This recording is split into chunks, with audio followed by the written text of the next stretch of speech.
Kia ora, g'day, welcome back once again, here with part 2 of my reaction to SASR, Battle for the Golden Road, 1984 documentary. So let's jump back in.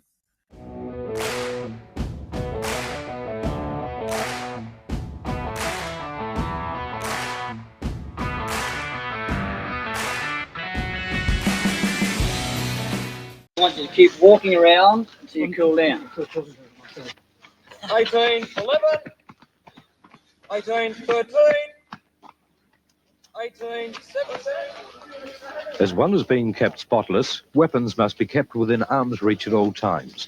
In the old days, if you forgot, they'd tied them to you, and that includes when taking a shower. By the way, that's the 50-year-old staff sergeant. Oh, wow, I'm going to go back. Hang on. By the way, that's the 50. That's the 50-year-old staff sergeant. Sorry, Year-old staff sergeant. Just saying, sorry, you might not have been able to hear me. I was trying to pause it to get a glimpse of the guy, of the 50-year-old staff sergeant's face side on, but it looks like I'm just pausing it on the guy's butt crack in the shower. So, sorry about that. In the afternoon of the first day, we take them to the old theatre, where they undergo their physical training test. This test is conducted to determine the base level of fitness throughout the course. And by linking the results of this test with what we've seen in the morning, we can come up with a fair overview of characteristics of people, and we can link the names of the people who have performed poorly in the morning with the ones, if they perform well in the afternoon, it leads us to draw certain conclusions about those particular people. That's one of the things that I remember from even just in the ADF in general. So you could do, they called them heaves, so pull-ups, heaves on the heave beam. So it's a wooden beam, probably about, I don't know, what's that, 18 inches high, and then pretty chunky, maybe a couple of inches thick. So you grip over the top, you could either be overhand or underhand. And I think from memory, when I first got to the ADF, I'm pretty sure we were able to do a switch grip as well if we wanted to. So still had to go all the way down and then pull all the way up and down, up. But yeah, that caught me by surprise with regards. I was like, oh, underhand, because for me anyway, underhand grip pull-ups or heaves, whatever you want to call them, definitely I feel like I can do more. And I could do more. Even to this day, I can do more pull-ups or chin-ups underhand than what I can usually do overhand grip. So, yeah, that definitely made it, I think, for me anyway, it made it seem like it was easier, that particular portion or element of the selection and of the ADF in general, because it's part of their testing that they had. I think they called it was it a BFA? No, I can't remember what the term was, but like an RFL required fitness level with the run and the pull-ups and the push-ups, etc.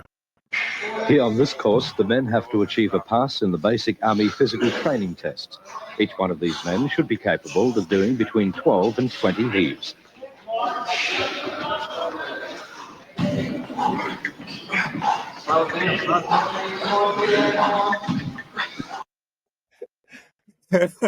Sorry, bro, pausing it on your face right there with it. I was looking at the way he was coming up. By the time I was in the ADF anyway, you weren't allowed to be like a blinking flapping fish trying to wiggle your way up to the top of the bar. We weren't allowed to do those. Those weren't counted. Soon as you lost form and soon as you could no longer pull up strictly without kipping or, wiggling your way up like this guy was here. Sorry, Kim, bro. I have to block his face while I'm looking up here. Then they weren't counted. You were told to get off and you were told like those reps didn't count or that rep didn't count.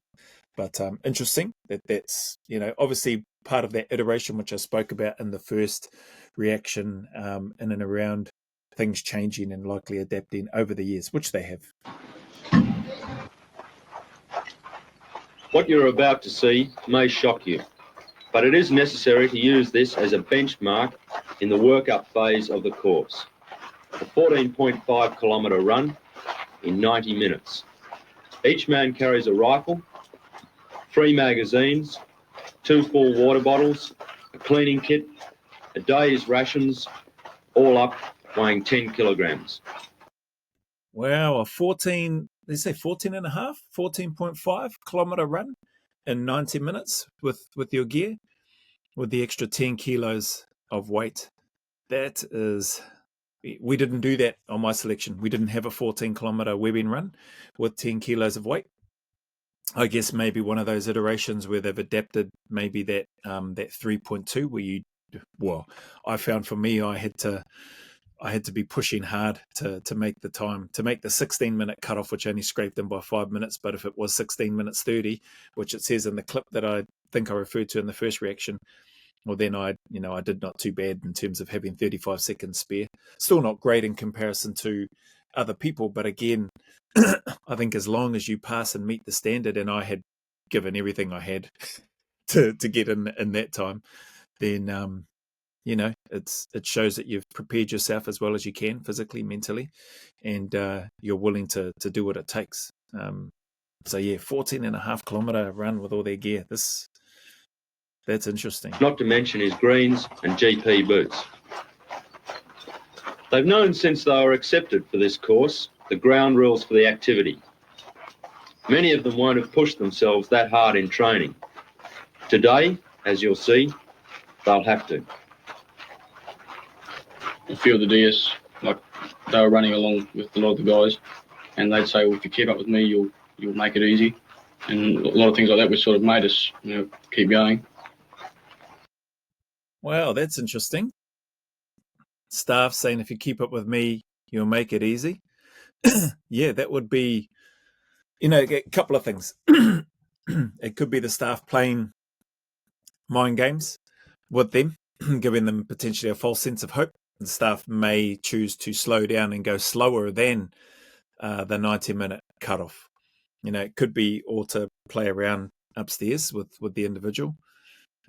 Or could have just been maybe that's the way they were wired, or part of what the process was for them, for the directing staff and the regiment at that time, speaking to and giving maybe candidates somewhat a glimmer of hope that they could get through this aspect, because this is still early days, I would imagine. And that's probably a staff member with the shirt off and not carrying the gear. Why, you might say, aren't they carrying the gear? Well, because they don't need to, because they've been through it. They've already shown that they can achieve and pass this phase of the selection, and they've been through I think they've said 24 days. I forgot to acknowledge that in the first reaction. So when I went through selection in Australia, it was 21 days, but here, pretty sure they said 24 days. So he's likely been, or not likely, he's been through, if he's a directing staff, he's been through this process of their selection at that time before these candidates, and he's passed it. So he doesn't need to have the gear on and run. He probably could have chosen to if he wanted to, but a 14-kilometer or 14.5-kilometer run is going to be still pretty tough with your long trousers and boots and all that sort of stuff. Shin splints can start to kick in if you haven't worn your boots in properly. You can start to experience a whole bunch of dramas with your feet and your shins and your ankles if they're not accustomed to it. What I'm noticing is how lean the guys are, the candidates. There's no porkies on this selection anyway.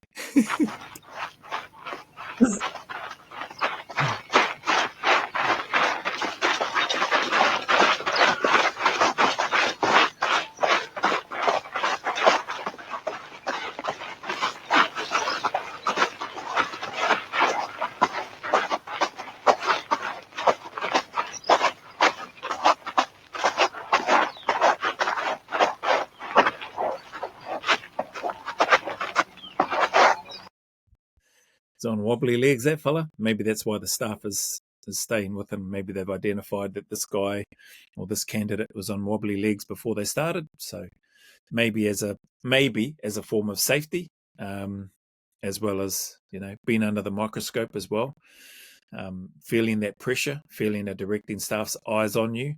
It can be a daunting thing, and it's up to you as the individual to show how you cope with that and or how you don't cope with that.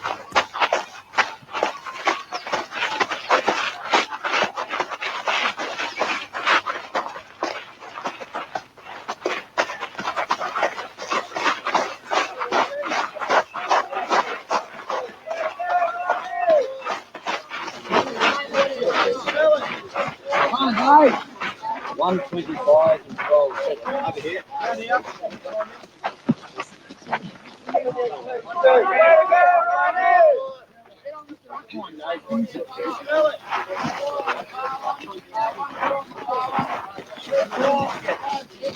125, 29. I remember seeing the finish line once until I crossed it. After that, I just remember looking up into the faces of the guys around me. Sorry, I'm smiling because I picture some of the faces of guys during selection. Some guys looking pretty similar, looking just distraught, shattered, and just ready to quit. And many of them did. Many of them did quit, which wasn't surprising. But what was surprising was some of those that may have looked distraught and distressed, like this person, you know, found something else and picked themselves up and then cracked on and carried on. So yeah, that's what's got me smiling, because I'm just, you can see the doctrine of the selection courses over the years, and I imagine 2-2 is the same, or the UKSF selection, NZ as well. That in America, like, there's proven tasks, activities, the process, the rationale in terms of why things happen at a certain time and the way they happen, and how they're conducted, because they're proven to work to get the people that the units, or that units like this want, and that units like this need in order to function to the level that they do. I know I think I had a ton of water sprayed over me while I was laying there. I had a few blackouts. After it was all over, I was glad I had done it. There's no way I wanted to do that again.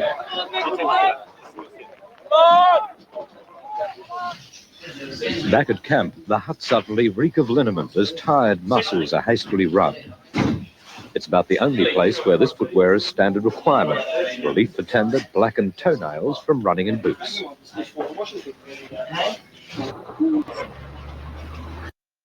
I'm glad my toenails weren't blackened or anything like that on the selections that I did. Had a few blisters and stuff, but nothing like that.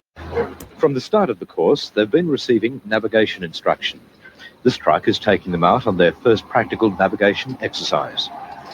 This activity was originally designed because we had guys asked to be withdrawn from the course because they couldn't stand being out in the dark by themselves.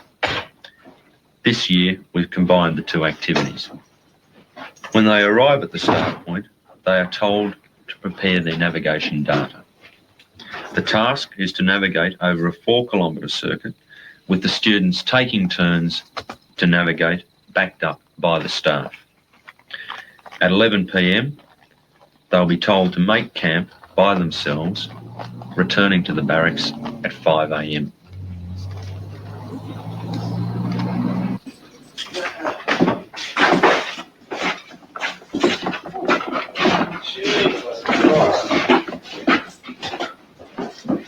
Remember, that's the first time some of them have been in the bush alone at night. For many of them, normally their occupation in the army doesn't require them to be there. Having got over that hurdle, they've just been told they've got a 3.2-kilometre test run. Now, Well, that's interesting. Like, that's the first time some of these soldiers, or I don't know if he said some of them or all of them. That's interesting. Actually, in saying that, I don't know if the vast majority of those that I was on selection with in Australia were infantry or came from infantry backgrounds or not. And obviously that role, a large amount of your time you are expected to be out bush, but you're in a section. You're not by yourself. Even in recon platoons as part of an infantry, as part of an infantry battalion, you're not out by yourself.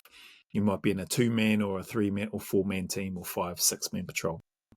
So, wow, that's crazy. And I heard them say they've got the 3.2 to do. Must be the day that they're on now. So they had the 14.5 kilometer run with 10 kilos webbing and 90 minutes to complete it. I think I heard some times being called out 1 hour, 25 minutes, I think I heard, and 12 seconds for one of them. and they've still got the 3.2. So wow, the 3.2 has been a staple by the sounds of things, right through. And so, you know, I'm listening to this and looking at it thinking, oh man, maybe we got off easy with the without having to do the 14.5 kilometer webbing run. They've got half an hour to prepare themselves under the watchful eye of Warrant Officer Rasmussen. Come on, fellas, sort yourselves out. I'll get that protractor line back and pencil. How many push-ups do you owe me for that? 40, that's right. I'll get them off you later on today. Right, duty student? Stewie, Ranger Burnett? Okay, I'll change you later on, but up until the completion of PT, you'll still be responsible. Right, I'll see you on the run.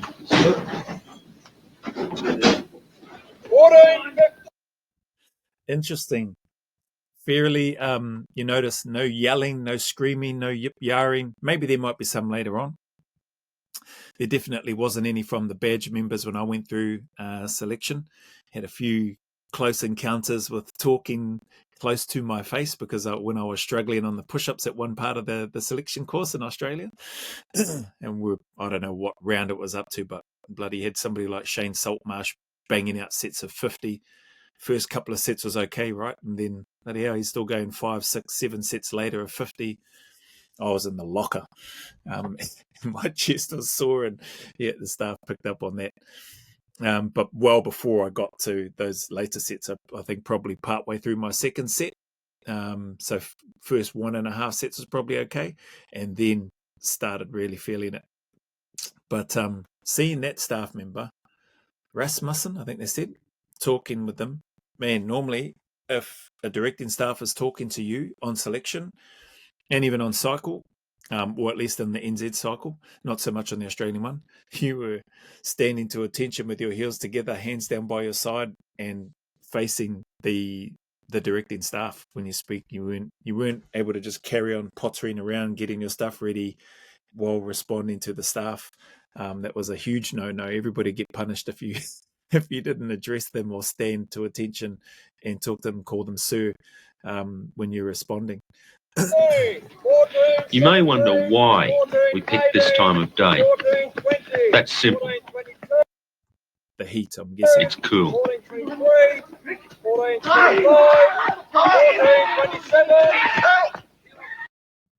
If they do it any later in the day, it's going to be bloody stinking hot.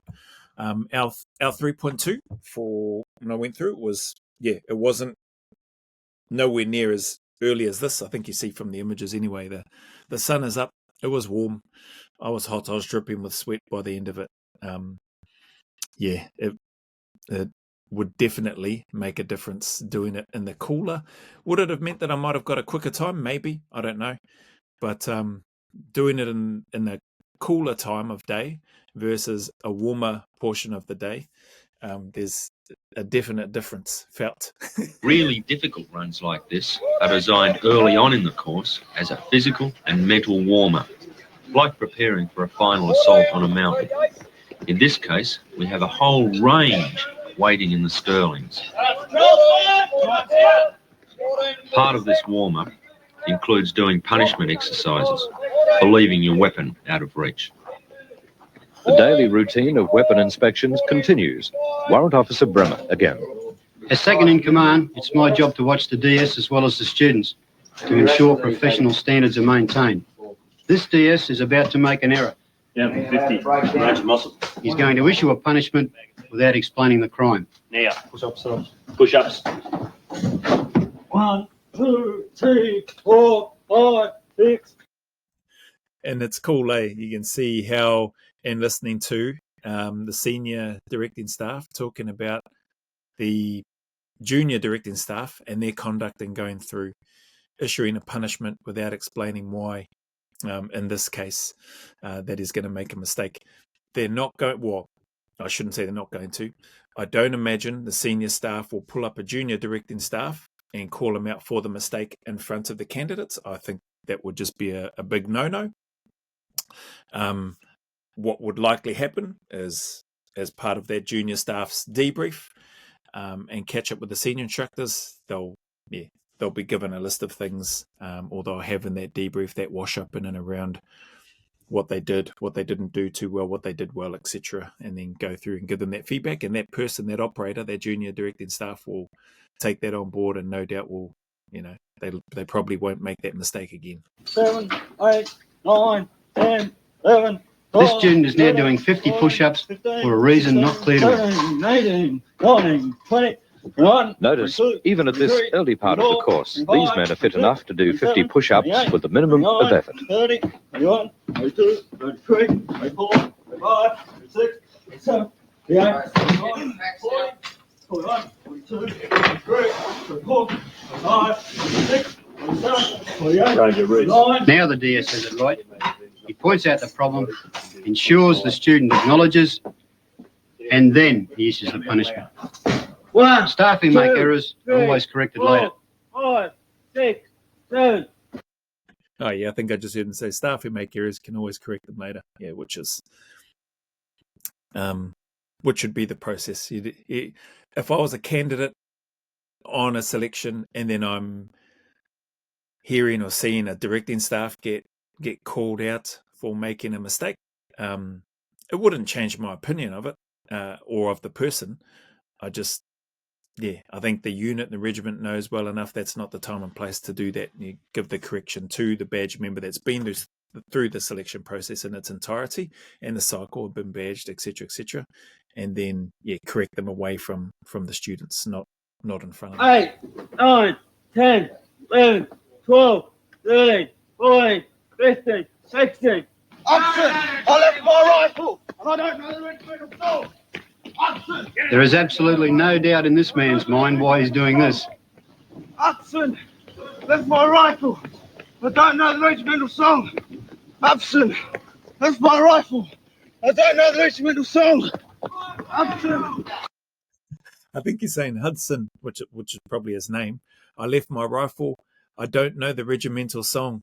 I think that's what he's saying. That would have been me running around if they had have asked me if I knew the words to the song. I think we pretty much all, by the end of the selection, I think we pretty much all had the words to the song, or to the songs, because we had not only the Australian National Anthem, we had the Happy Wanderer song, but I'm sure there was one other one. For some reason, I recall there was 3 pieces of paper. Now I can't even remember what that is or what that was, but pretty confident that we were able to sing them as and when we needed to, if we needed to on selection. But like I said, because you don't then never sang it in the regiment or once you're in the unit, not in our troop, not in our squadron, not at any other time, other than listening to the candidates and making them sing it during a selection course, which I only helped out on one, and I wasn't one of the senior staff. The physical training in the afternoons is divided into specific groups. One of them's circuit training within the gymnasium area itself, which takes care of the body tone of the students. Here they're doing between 60 and 80 sit-ups in 2 minutes. The next exercise... It's looking at that, the way that the sit-ups used to be. The sit-ups are way easier these days. Even before I got onto the Australian selection here in NZ, the sit-ups were easy. We went from sort of similar to that, but we had hands on the shoulders and they had to be touching the shoulders the whole time, and your elbows needed to come up to the knees. Then it changed to hands out and just the wrists to the top of the knees, which again was easier because it's like shortening the range of motion, I felt anyway. And then it moved to just hands down on the side of our legs, and you're just like crunching up, and there's a piece of tape, like maybe the width or 2 widths of standard sort of duct tape. What's that, an inch or so? Maybe 2 inches in terms of the length of the tape that was there. And so if that's it there, your fingertips had to slide from there to the end. Like, that's bugger all. So you're crunching up and just doing this short little slide in your hands forward. So I don't know if that's still the sit-up test today, but I'll tell you what, it was bloody easy. It's still easy to this day, hence why when I do sit-ups, I prefer doing them this way, because I feel that they're harder and I feel like I'm getting more work in by doing them that way. When it comes time to doing them with just that little hand sliding across the floor, or even the wrist to the knees. Those just, yeah, I found myself wondering why we were doing them like that. But anyway. It was a little different. Range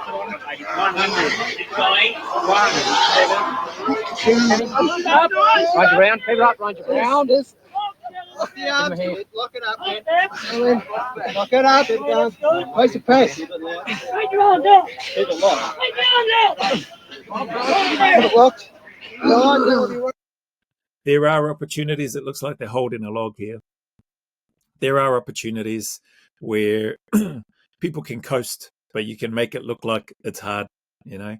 There's guys on the ends typically can't, because you've got the weight, whether you're tall or you're short. If you're taller, you've got all that weight. If you're shorter, you've got the weight coming down. It can seem like even more so.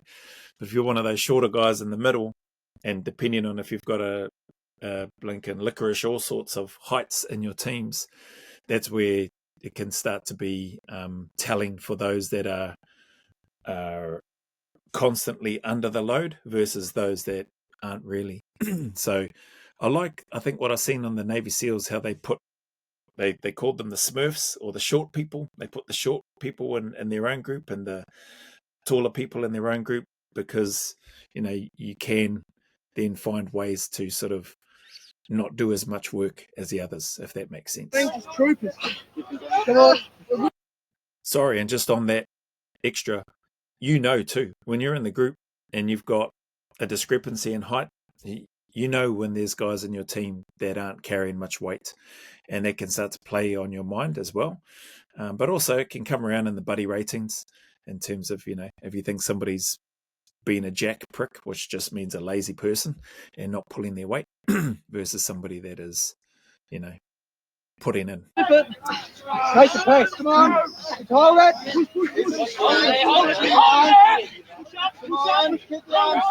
These log exercises are as tough as they look, but they're not unique to the SAS.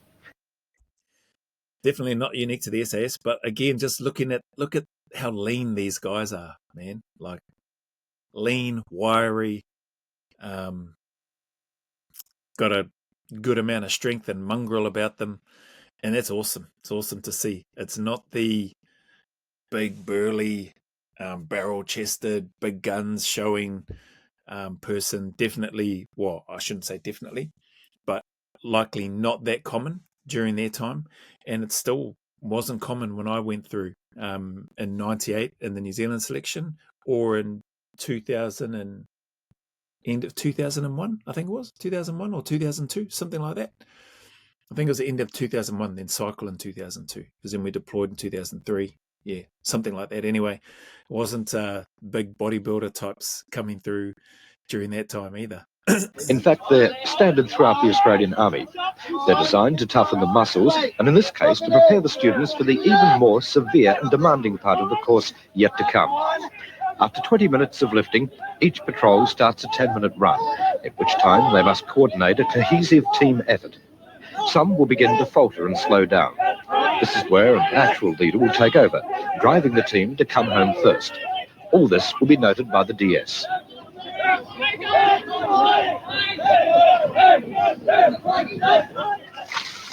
At last, it's evening mess parade. Miserable bloody tasks. As I was smiling. Although it's not assessed, it's an extra threat hanging over everyone. The role of duty student for the day. It brings with it extra duties and responsibilities, and if they're not carried out properly, he receives extra punishment. 27. I'll pause that there. At least he's doing the easier version of the burpees without a push-up. But cool, man. Part 2 down. Really enjoying reacting to this. And you know what? From me personally, given the reactions and stuff in and around the allegations of war crimes and all that sort of stuff, some stuff in what I'm reacting to in that Four Corners doco doesn't look or sound very good at all. But you know what? For me personally, and I've always mentioned my bias towards the regiment, it doesn't change my opinion of the regiment. And I wasn't there during those times. I'm confident that the vast majority of operators within the regiment don't conduct themselves in the way that is being portrayed or alleged in the Four Corners documentary. So, but the only way to find out for those that aren't sure but have always wanted to, but now are second guessing themselves, etc., based on one of the Q&A videos that I did a while back, the best way to find out for yourself is to go in there, throw your head in the ring. There's good men there. And seeing these guys, what I was going to mention, guys that I no doubt the training and the knowledge that I would have received during not only selection but cycle and then application of that in operations would have been on the back of these guys from this cohort, this generation, and obviously men before them, and even other men more recent and closer towards the time when I did selection in Australia. So it's a real privilege for me anyway. Not so much, like I said, it's not really a trip down memory lane for me on this one. It was a bit of a trip down memory lane for me on the Search for Warriors one, as it's sort of closer to the type of environment and the locations where I did my selection in Australia. This is a bit different, but it's awesome nonetheless for me to see this and to see these men and what they were willing to put themselves through in order to establish the regiment, the standards and the foundation that's there. So anyway, thank you very much for your time. If you made it this far, I appreciate it as always. And with that being said, the message is the same. Any challenges, dark times, difficulties that you may be going through, man, I encourage you to keep turning up, keep putting one foot in front of the other, take one day at a time. I promise you things can do and will get better. You're not alone. Like, everybody's going through difficulties and hard times, so you are not alone. So just stick at it, and I promise you the sun will shine again. As always, go always a little further. Remember, who dares wins and who cares wins. And until the next video, there's a big mana wave coming from me to you, filled with my aroha, respect, appreciation, and gratitude for you all.